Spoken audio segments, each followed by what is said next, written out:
dans cette vidéo, on va montrer que la limite de la somme pour k allant de 0 jusqu'à n-1 de 2 alpha sur 2k plus 1 alpha au carré moins alpha carré est égal à pi sur 2 tangente de alpha pi sur 2 pour alpha compris entre 0 et 1. On va donc commencer à poser les questions, à donner les solutions. Alors, f alpha de x égale intégrale allant de 0 à x, donc de g de alpha t sur gt dt. Avec g de t égale exponentielle de t moins exponentielle de moins t. On demande de calculer donc la limite et d'en déduire l'existence de f. Alors, c'est pour montrer qu'une intégrale existe, il faut montrer que la fonction a intégrée est continue est définie et continue sur l'intervalle proposé. Alors, pour ça, il faudra constater que cette fonction-là n'est pas définie en 0, mais qu'on va calculer la limite et montrer que c'est prolongeable par continuité. Alors, donc voilà la méthode que je propose. Vous essayez donc de le développer, vous essayez donc par vous-même, et vous allez voir que la limite donc de g de alpha t sur gt est égale à alpha. Évidemment que alpha doit être un nombre réel, puisque alpha appartient à 0,1. Donc c'est un nombre réel, ce qui veut dire que donc la fonction est prolongeable par continuité. Par conséquent, f existe. Deuxième question, on demande de montrer que f alpha est impair et de calculer f alpha prime de x. Alors pour ça, il faut utiliser les propriétés donc de l'intégrale. On sait que g de alpha t sur gt est une fonction paire, d'où quel que soit x appartenant à R, intégrale allant de moins x à x, donc de g de alpha t sur gt de t est égal à 2 intégrale allant de 0 à x g de alpha sur ça, ce sont des propriétés des intégrales. Et là, en décomposant par la relation de Charles, on peut montrer que en réalité que intégrale moins x 0 g de alpha t sur gt est égal à moins alpha f de alpha moins x. Et alors si vous travaillez un petit peu donc l'expression, vous pouvez facilement montrer que f est impair et que f' de alpha x, évidemment, c'est g de alpha x sur g de x.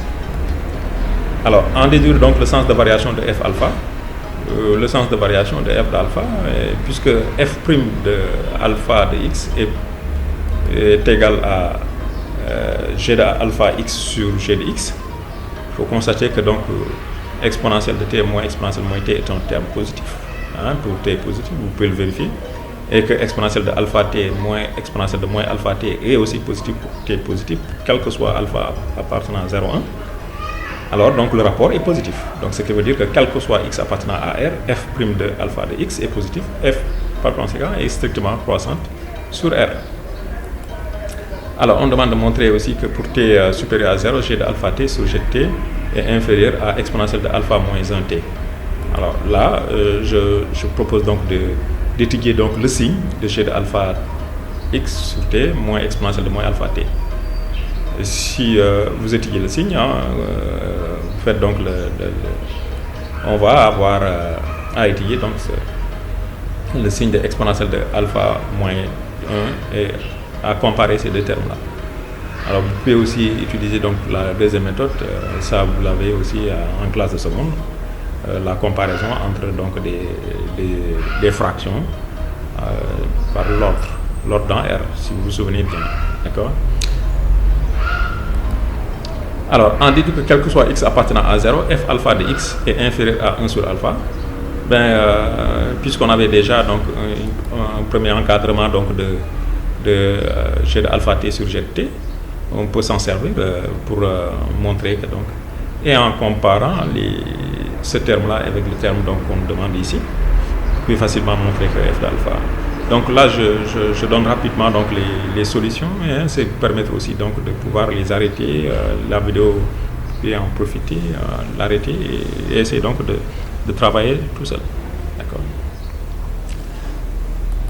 Alors, on demande de montrer que f de alpha admet une limite finie en plus de l'infini. On notera donc L alpha, cette limite. Donc c'est puisque l'encadrement, par le théorème de l'encadrement, on peut facilement montrer que la limite donc de f de alpha est. D'abord, remarquez que f est bornée et que f est strictement croissante. D'accord. Par conséquent, f de alpha de x admet une limite réelle, une limite finie. Alors, on demande aussi de montrer pour tout x supérieur à 0 et pour tout k appartenant à n, on pose que hk de x est égal à intégrale allant de 0 à x g de alpha t exponentielle de moins 2k plus 1t. De calculer hk de x et de montrer que limite de hk de x est égale à 2 alpha. Bon, c'est très simple, c'est du calcul d'intégrale. Hein, vous développez bien g de alpha t exponentielle de vous le mettez sous cette forme. Vous calculez donc les primitives, vous l'appliquez en x et en 0, et vous voyez que donc les expressions en x tendent vers 0. Et donc la valeur, c'est l'expression, cette valeur-là en 0. Donc c'est égal à ça. Alors, vérifiez que quel que soit n appartenant à n étoile, que quel que soit t différent de 0, que somme des est égale à 1, oui, ça aussi on peut le faire en utilisant aussi donc, cette méthode-là. On remarque que c'est une somme donc de termes d'une suite géométrique, de n termes d'une suite géométrique, dont le premier terme est égal à exponentielle de moins t et la raison est égale à exponentielle moins 2t. Si vous l'écrivez comme l'écriture générale donc d'une suite géométrique, vous obtenez donc la réponse. Et vous voyez, vous constatez ici g de alpha t, g de t. Alors, on pose quel que soit x appartenant à 0, quel que soit n appartenant à grand N, hn de x est égal à intégrale allant de 0 à x, donc de g de alpha t sur g de t exponentielle de moins 2t de t. De montrer que hn de x est égal à f alpha de x. Alors, on va travailler un petit peu donc les expressions encore qu'on avait. On multiplie donc le terme précédent qu'on avait par g de alpha t. Et si vous le travaillez bien, en intégrant, on obtient donc la réponse. Donc, reprenez et puis vous... Alors, ensuite, on demande de montrer que hn admet une limite finie, qu'on appelle in de alpha, en plus d'infini. Et que quel que soit n appartenant à grand N, quel que soit alpha appartenant à 0, 1, que in alpha donc, est compris entre ces deux n. Alors, on peut facilement faire par la méthode de l'encadrement, puisqu'on avait déjà donc, encadré g de alpha. Ça nous donne donc cette écriture-là. Alors, on voit que hn de x est bien borné par ces deux fonctions. Et aussi, hn de x est strictement croissante, parce qu'on peut vérifier que donc, la dérivée ici est positive et donc est strictement croissante.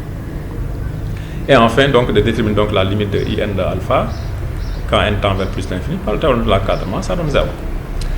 De montrer que L alpha donc de x fait égal à ça, mais tout va de soi que si vous arrivez donc à démontrer sur la question 6a que limite de f de alpha de x quand x tend vers plus l'infini égale limite de hn de x quand x tend vers plus l'infini, qui est égal à plus donc limite de somme des k quand x tend vers plus l'infini. Et une fois que vous avez ça, on l'avait appelé L alpha, et que limite de ça on avait in de alpha, que limite de ça c'est égal à ça. Or, limite de L alpha c'est une constante, limite de L alpha c'est L alpha, limite de in alpha c'est égal à 0, donc ça veut dire que L alpha est égal à la limite de ça quand n tend vers plus l'infini cette fois-ci. Alors, donc voici quelques éléments donc, de solution pour la partie A, et je vous donne rendez-vous pour la prochaine vidéo, la partie B. Alors, donc là, j'étais obligé d'aller un peu plus vite pour vous permettre aussi donc d'arrêter à chaque fois et de faire et de voir aussi que on ne peut pas alors à la prochaine vidéo.